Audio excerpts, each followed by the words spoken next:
Bismillahirrahmanirrahim. Alhamdulillah. Alhamdulillahi nahmaduhu wa nasta'inuhu wa nastaghfiruhu wa nu'minu bihi wa natawakkalu alayhi wa na'udhu billahi min shururi anfusina wa min sayyiati a'malina. Man yahdihillahu fala mudilla lahu wa man yudlilhu fala hadiya lahu. ونشهد أن لا إله إلا الله وحده لا شريك له ونشهد أن سيدنا وحبيبنا وشفيعنا وسندنا محمدا عبده ورسوله. أما بعد فأعوذ بالله من الشيطان الرجيم. بسم الله الرحمن الرحيم. لن ينال الله لحومها ولا دماؤها ولكن يناله التقوى منكم. وقال الله تعالى في موضع آخر: يوم لا ينفع الظالمين معذرتهم ولهم اللعنة ولهم سوء الدار. صدق الله العظيم. وقال النبي صلى الله عليه وسلم: اتقوا الظلم فإن الظلم ظلمات يوم القيامة. وقال النبي صلى الله عليه وسلم: إنما الأعمال بالنيات، أو كما قال رسول الله صلى الله عليه وسلم.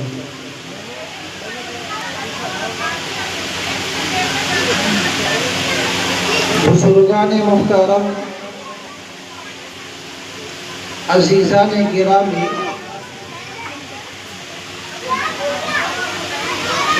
بالخصوص نوجوان بھائیوں اور یہاں پر بیٹھی ہوئی پردہ نشی میری مائیں اور بہنیں، آج میں اور آپ اپنے اس مدرسے کے سالانہ جلسے میں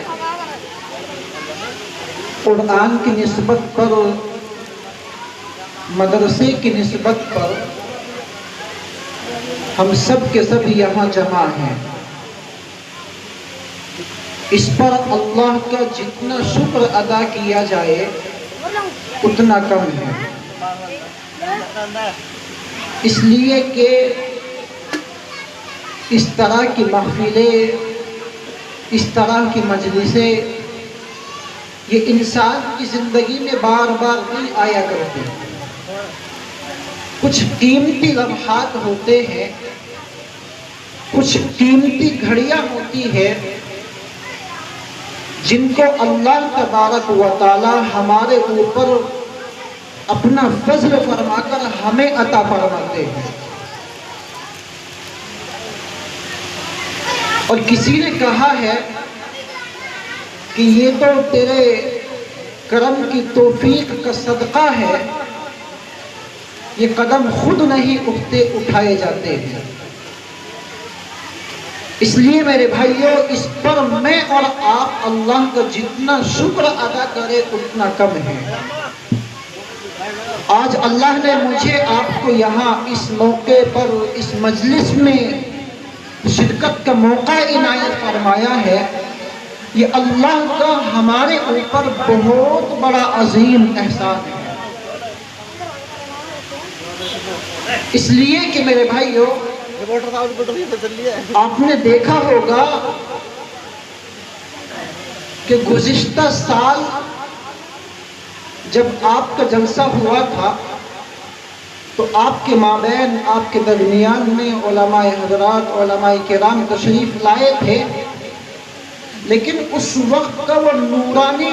منظر اور نورانی محفل جو آپ کو دیکھنے کو ملی ہوگی وہ اس وقت کے بعد میں سال کے بیچ میں آپ کو دیکھنے کو نہیں ملی ہوگی۔ اس لیے اللہ کا ہمارے اوپر یہ بہت بڑا احسان ہے کہ اللہ نے پھر ایک مرتبہ مجھے اور آپ کو یہاں پر جمع ہونے کا موقع عنایت فرمایا ہے۔ میرے بھائیوں، میں نے آپ حضرات کے سامنے قرآن کریم کی آیت کریمہ اور نبی پاک صلی اللہ علیہ وسلم کا فرمان پڑھا ہے۔ انہی کے ضمن میں رہتے ہوئے میں اپنی بات کو آپ حضرات کے سامنے مختصر وقت میں پوری کرنے کی کوشش کروں گا۔ آپ دعا فرما دیں اللہ مجھے صحیح کہنے اور اس پر ہم سب کو سن کر عمل کی توفیق عطا فرمائے۔ آمین۔ میرے بھائیوں، میں نے قرآن کریم کی آیت کریمہ پڑھی۔ اللہ رب العزت والجلال ارشاد فرماتے ہیں یوم لا ينفع الظالمین معذرتهم ولهم اللعنہ۔ اللہ نے اس قرآن کریم کی اس آیت کے اندر ظالموں کے انجام کو بیان فرمایا ہے، جو آج اس دنیا کے اندر ذرا سی اگر انہیں طاقت مل جائے، اللہ کی عطا سے ان کو عہدہ مل جائے، یا کوئی ان کے پاس مالی طاقت آ جائے، تو وہ اس طاقت کے نشے میں آ کر اور اس عہدے کی طاقت کے نشے میں آ کر، اس دولت کے نشے میں آ کر، اور اسی طرح سے اپنے خاندانی پس منظر کی طاقت کے نشے میں آ کر وہ دنیا والوں پر جو اس دنیا کے اندر غریب طبقے سے تعلق رکھتے ہیں، کمزور طبقے سے تعلق رکھتے ہیں، جن کو اس دنیا کے اندر کمزور سمجھا جاتا ہے، آج اس دنیا کے اندر میرے بھائیوں ان کمزور لوگوں پر وہ ظالم جس کو اللہ نے اپنی عطا سے مالی طاقت دی ہوتی ہے، عہدوں کی طاقت دی ہوتی ہے، اور اسی طرح خاندانی طاقت اس کو ملی ہوئی ہوتی ہے، وہ اس خاندانی طاقت کا فائدہ اٹھا کر، وہ اس مالی طاقت کا فائدہ اٹھا کر، وہ ان عہدوں کی طاقت کا فائدہ اٹھا کر آج اس دنیا کے اندر کمزور لوگوں پر ظلم کرتا ہے اور بے پناہ ظلم کیا جاتا ہے۔ میرے بھائیوں، آؤ میں آپ کو بتاتا چلوں اللہ تبارک و تعالیٰ نے ظالم کے انجام کو کس طرح سے بیان فرمایا، جو آج اس دنیا میں اپنی طاقت کے نشے میں، اپنے رعب کے نشے میں، اپنے عہدوں کے نشے میں اور اپنی دولت کے نشے میں آ کر جو کمزور لوگوں پر ظلم کرتے ہیں، اللہ نے بیان فرمایا یوم لا ينفع الظالمین معذرتهم۔ اللہ کہتے ہیں کہ جب ان ظالموں سے کل قیامت کے دن ان کے ظلم کا بدلہ لیا جائے گا جو آج اس دنیا میں ظلم کر رہے ہیں، تو اللہ فرماتے ہیں کہ یہ اس وقت معذرت کریں گے، اس وقت کہیں گے اللہ ہمیں معاف کر دیا جائے، اس وقت معافی مانگیں گے، اپنی مجبوری پیش کریں گے، اپنی کمزوری پیش کریں گے، لاچاری دکھائیں گے، لیکن اللہ کہتے ہیں یوم لا ينفع الظالمین، اس دن کی معذرت ظالموں کو کوئی فائدہ نہیں ہوگی، اور اللہ فرماتے ہیں وَلَهُمُ اللَّعْنَةُ، اور ان پر اللہ کی لعنت ہوگی، وَلَهُمْ سُوءُ الدَّارِ، اللہ فرماتے ہیں ان کے لیے بہت بھیانک ٹھکانہ ہم نے بنایا ہے، بہت برا ٹھکانہ بنایا ہے۔ اور وہ ٹھکانہ میرے بھائیوں جب اس آیت کے مفہوم اور معنی میں ہم پہنچتے ہیں اور غوطے لگاتے ہیں قرآن کریم کے دریا میں جا کر، اور قرآن کریم کی زمین کو ڈھونڈتے ہیں، تلاش کرتے ہیں، تو پھر میرے بھائیوں اس آیت کا معنی اور مفہوم یہ نکلتا ہے کہ اللہ نے ظالم لوگوں کے لیے کل قیامت کے دن جہنم کے اندر ٹھکانہ بنایا۔ اس لیے میرے بھائیوں اللہ کے نبی علیہ الصلوۃ والسلام نے ارشاد فرمایا لوگوں مظلوم کی بد دعا سے بچو، لوگوں ظلم کرنے سے بچو۔ اللہ کے رسول کیوں بچے؟ قرآن کریم اللہ کے رسول علیہ السلام فرماتے ہیں فَإِنَّ الظُّلْمَ ظُلُمَاتٌ يَوْمَ الْقِيَامَةِ، اس لیے بچو، اس لیے کہ آج کا دنیا کا ذرا سا کیا ہوا ظلم، ایک رتی بھر کیا ہوا ظلم، جب کل قیامت کے دن اس کا حساب لیا جائے گا تو وہ تمہارے بہت سارے ظلموں کی شکل میں آئے گا، اور بہت سارے تمہارے سامنے وہاں تاریکیاں ہوں گی اور ایک اندھیرا چھا جائے گا۔ اور میرے بھائیوں، جب آدمی کے سامنے، جب کسی بندے کے سامنے، جب کسی انسان کے سامنے جب اندھیرا چھا جاتا ہے اور جب وہ اندھیرے میں چلتا ہے، اپنے قدم اٹھاتا ہے، تو میرے بھائیوں اس کو پتہ نہیں چل پاتا وہ کدھر جا رہا ہے۔ اس لیے جب کل قیامت کا منظر ہوگا، نفسی نفسی کا عالم ہوگا، اور ایسا عالم ہوگا، خدا کی قسم قرآن کریم بیان کرتا ہے فَإِذَا جَاءَتِ الصَّاخَّةُ يَوْمَ يَفِرُّ الْمَرْءُ مِنْ أَخِيهِ وَأُمِّهِ وَأَبِيهِ وَصَاحِبَتِهِ وَبَنِيهِ۔ قرآن کریم کہتا ہے جب ایسا عالم ہوگا تو میرے بھائیوں وہاں کسی کو کسی کی پرواہ نہیں ہوگی، یہاں تک کہ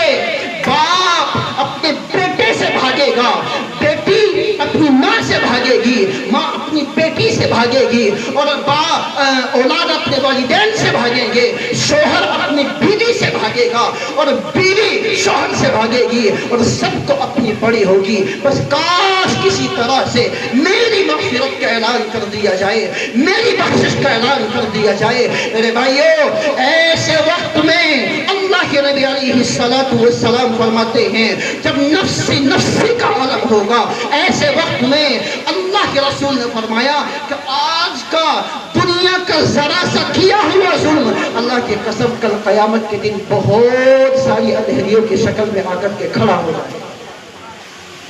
اور جب اندھیری چھا جاتی ہے لوگوں، آپ دنیا کے اندر دیکھو، جب اندھیرے میں انسان چلتا ہے تو اس کو کچھ نظر نہیں آتا، اور جب اس کو نظر نہیں آتا تو اس کو پتہ نہیں پڑتا، نہیں معلوم ہو پاتا وہ کدھر جا رہا ہے۔ اسی طرح قیامت میں میرے بھائیوں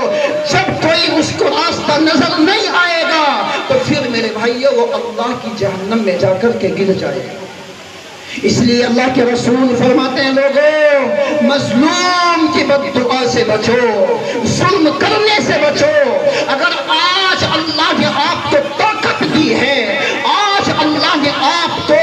دولت دی ہے، چاہے وہ طاقت کسی بھی چیز کی ہو، آپ کے عہدوں کی طاقت ہو، آپ کے مال کی طاقت ہو، آپ کے خاندان کی طاقت ہو، آپ کے پاس لاٹھیوں کی طاقت ہو یا پیسوں کی طاقت ہو، کسی بھی طرح کی طاقت ہو، میرے بھائیوں اللہ فرماتے ہیں قرآن کریم کے اندر وَتِلْكَ الْأَيَّامُ نُدَاوِلُهَا بَيْنَ النَّاسِ۔ لوگوں سنو،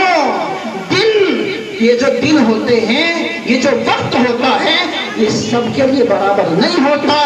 یہ عدلتے بدلتے رہتے ہیں۔ آج اس کے پاس طاقت ہے، کل اس کے پاس طاقت ہے، آج اس کے پاس عہدہ ہے، کل اس کے پاس عہدہ ہے۔ میرے بھائیوں اللہ فرماتے ہیں اگر آج آپ ظلم کرو گے تو خدا کی قسم ہم دنوں کو بدل دیں گے، جس پر آج آپ ظلم کر رہے ہو کل وہی آپ کے لیے ظالم بن کر کے کھڑا ہو جائے گا اور آپ اس کے سامنے مظلوم نظر آئے گا۔ اس لیے اللہ کے نبی علیہ السلام نے فرمایا لوگوں ظلم کرنے سے بچو، ظلم کرنے سے بچو۔ اس لیے کہ اللہ کی قسم جب اس دنیا میں ظلم کیا جاتا ہے تو پھر میرے بھائیوں اللہ کو جلال آتا ہے، اللہ کو غصہ آتا ہے، اللہ غضب میں آتے ہیں۔ جب اللہ کے بندوں پر ظلم کیا جاتا ہے، بے کسوں پر ظلم کیا جاتا ہے، لاچاروں پر ظلم کیا جاتا ہے، کمزوروں کو ستایا جاتا ہے تو پھر اللہ غضب میں آتے ہیں۔ اور جب اللہ غضب میں آتا ہے میرے بھائیوں پھر اس کی سزا جو ہم اس دنیا میں ظلم کرتے ہیں، اس دنیا میں گناہ کرتے ہیں، اس کی سزا پھر آخرت میں نہیں بلکہ اسی بنایا ہے۔ اللہ نے آپ کو اولاد دی ہیں، مال دیا ہے، طاقتیں دی ہیں، تو اس طاقت کا فائدہ اٹھا کر لوگوں پر ظلم نہ کرو، ظلم کرنے سے بچو، اس لیے کہ اللہ کی قسم کل قیامت کا دن ہوگا تو اس ظلم کے بدلے میں پیسے نہیں دلوائے جائیں گے۔ کبھی کسی کے ذہن میں یہ بات ہو اور یہ بات لے کر کے وہ گھوم رہا ہو کہ جیسے آج ہم دنیا میں مال کا فائدہ اٹھا کر کچھ بھی کرا لیتے ہیں تو ہم آخرت میں اسی طرح پیسے دے کر کے وہاں اپنا ظلم معاف کرا لیں گے۔ اللہ کی قسم ایسا نہیں ہوگا۔ اللہ کے رسول فرماتے ہیں وہاں ہرگز ایسا نہیں ہوگا، بلکہ اللہ کے رسول نے فرمایا کہ وہاں پیسے نہیں دلوائے جائیں گے، الٹا یہ تو ہوگا کہ مظلوم کے گناہ لے کر ظالم کے سر پر ڈال دیے جائیں گے اور ظالم کی نیکیاں لے کر کے مظلوم کو دے دی جائیں گی۔ تو اس لیے میرے بھائیوں، آپ سے ہم ادباً یہ درخواست کرتے ہیں، ویسے تو ہمارے پاس نیکیاں نہیں ہیں، ہماری نمازیں ناقص، ہماری عبادتیں ناقص، ہمارے روزے ناقص، ہماری قربانیاں ناقص، اور ہمارا صدقہ خیرات جو بھی ہم کرتے ہیں سب کی سب ناقصیں ہیں، اخلاص نہیں ہے۔ ہم سب کی سب عبادتیں تو کرتے ہیں لیکن میرے بھائیوں اس میں کہیں نہ کہیں دکھاوا آ جاتا ہے، اللہ کی رضا کے لیے نہیں کیا جاتا۔ اس لیے میرے بھائیوں ہمارے پاس نیکیوں کے سکے تو نہیں ہیں، خدا کی قسم اگر کل قیامت کے دن یہی نیکی ہم سے چھین لی گئی اور ان نیکیوں کو چھین کر کسی دوسرے کو دے دیا گیا تو پھر قیامت میں ہمارا کون سہارا ہوگا؟ کس کا سہارا لیں گے؟ کہاں جا کر کے اپنی جان بچائیں گے؟ اس لیے میرے بھائیوں سب سے پہلے گزارش یہ کہ آپ کو اللہ نے طاقت دی ہے تو اس طاقت کا ناجائز فائدہ مت اٹھاؤ، ظلم کرنے سے بچو۔ اور دوسری روایت میں نے آپ حضرات کے سامنے خطبے میں پڑھی تھی،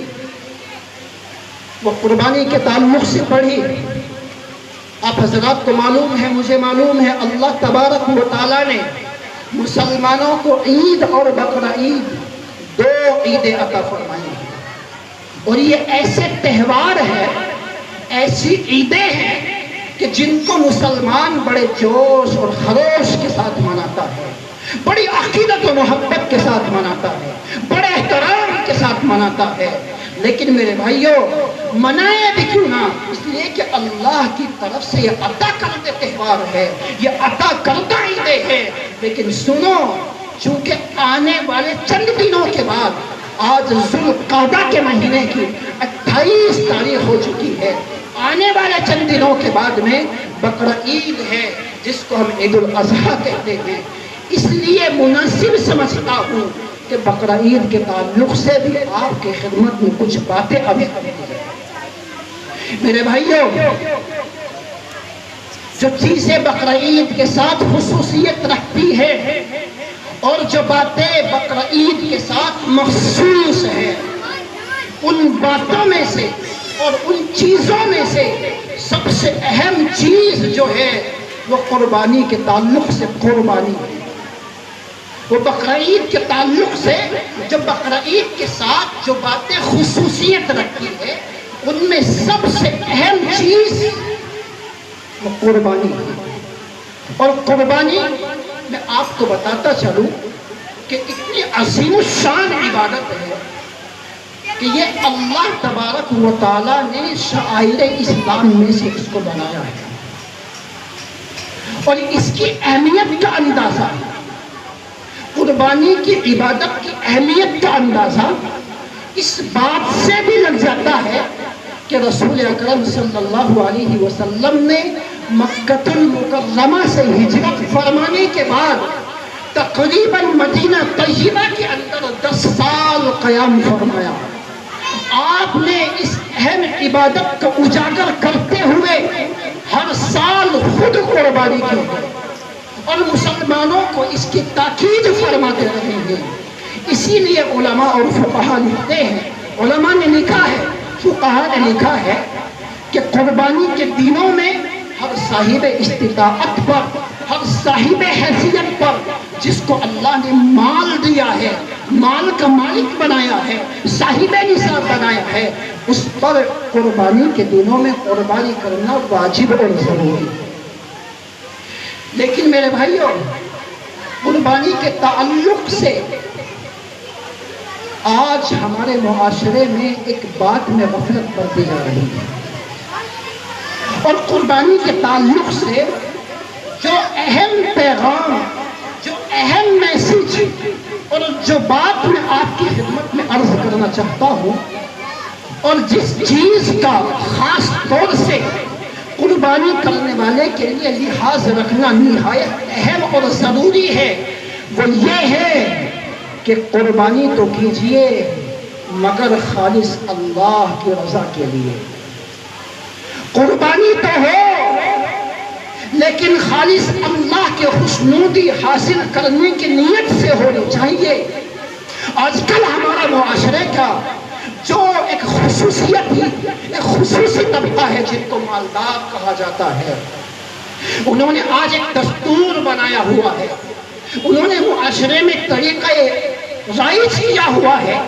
یہاں کا تو معلوم نہیں، یہ تو دہلی ہے، شہر ہے، ورنہ آپ ہمارے دیہات میں جاؤ گے، گاؤں میں جاؤ گے تو آپ کو یہ بات دیکھنے میں آئے گی، دیکھنے کو ملے گی کہ ہمارے معاشرے کے اندر یہ دستور ہو چکا ہے کہ اگر کوئی بندہ بڑا مہنگا سا جانور خرید کر کے لے آئے، یا کوئی بندہ بڑی سی قربانی میں بڑے سے جانور میں کوئی حصہ لے لے، تو جب تک اس کا تذکرہ 10 جگہ، 5 جگہ، 20 جگہ،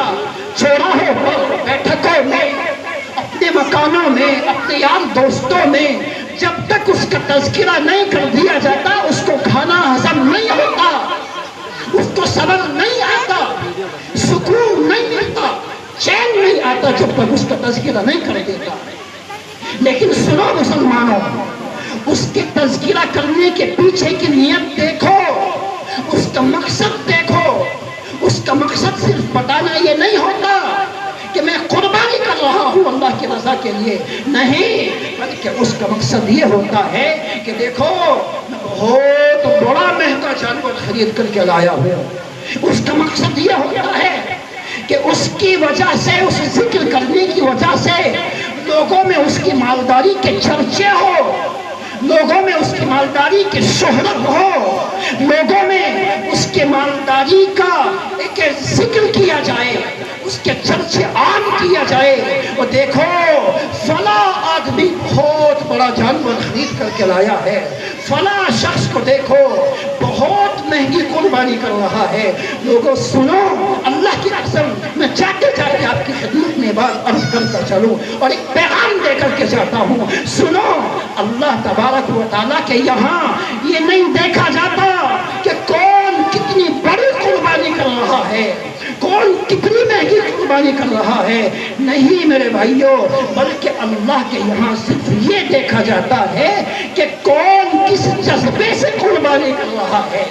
کون کس نیت سے قربانی کر رہا ہے۔ اسی لیے اللہ نے قرآن کریم کے اندر بیان فرمایا، لَن يَنَالَ اللَّهَ لُحُومُهَا وَلَا دِمَاؤُهَا وَلَكِنْ يَنَالُهُ التَّقْوَىٰ مِنكُمْ۔ لوگوں سنو، تمہاری قربانی کا اللہ کا گوشت نہیں پہنچتا، وہ تمہارے جانور کا خون نہیں پہنچتا، ہاں البتہ اتنی بات ضرور ہے کہ تمہاری نیت کا اخلاص پہنچتا ہے، تمہارا تقویٰ ضرور پہنچتا ہے۔ اس لیے میرے بھائیوں، اگر آپ قربانی کر رہے ہیں تو اس میں صرف اور صرف نیت یہ ہو کہ وہ قربانی تو ہو مگر اللہ کی رضا کے لیے ہو، لوگوں کو دکھانے کے لیے نہ ہو، لوگوں میں مالداری کے چرچے عام کروانے کے لیے نہ ہو، لوگوں میں شہرت حاصل کرنے کی نیت سے نہ ہو، بلکہ نیت صرف یہ ہو کہ اللہ نے میرے اوپر یہ فریضہ عائد کیا ہے، میں اپنے اللہ کی طرف سے اس واجب فریضے کو ادا کرتے ہوئے اللہ کی رضا کے لیے اس فریضے کو ادا کرتا ہوں۔ اور سنو میرے بھائیوں، میں آپ کو بتاتا چلوں، جو بندہ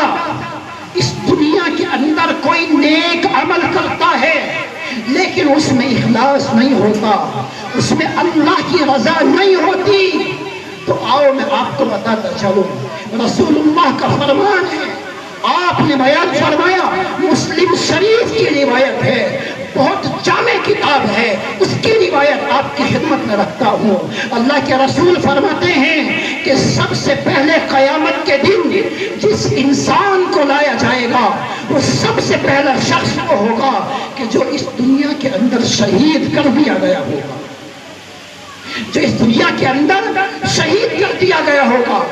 اللہ اس کو بلائیں گے، اللہ کی عدالت میں لایا جائے گا، اور اللہ کی عدالت میں لانے کے بعد اللہ اس کو اپنی نعمتیں یاد دلوائیں گے اور اس سے پوچھیں گے، میرے بندے بتا، میں نے تجھے مال دیا تھا، دنیا میں دولت دی تھی، دنیا میں عزت دی تھی، بتا تم نے ان نعمتوں کی شکریہ میں کیا عمل کیا؟ وہ کہے گا، اللہ میں نے تیرے دین کے لیے لڑتے لڑتے اپنی جان دے دی، اور یہاں تک لڑا، اتنا لڑا کہ مجھے شہید کر دیا گیا۔ لوگوں سنو، اللہ کہیں گے، نہیں ظالم تو جھوٹ کہتا ہے،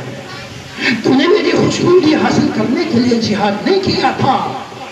تو نے میری خوشنودی حاصل کرنے کے لیے تو نے قتال نہیں کیا تھا، نہیں لڑا تھا، بلکہ تیری نیت یہ تھی کہ دنیا میں میری بہادری کے چرچے عام ہو جائے، لہٰذا تیری بہادری کے چرچے عام ہو چکے، جاؤ فرشتوں اس ظالم کو پکڑو اور اس کو اوندھے منہ جہنم میں گھسیٹ کر کے ڈال دو۔ خدا کی قسم لوگو، علماء حضرات یہاں موجود ہے، ان سے پوچھو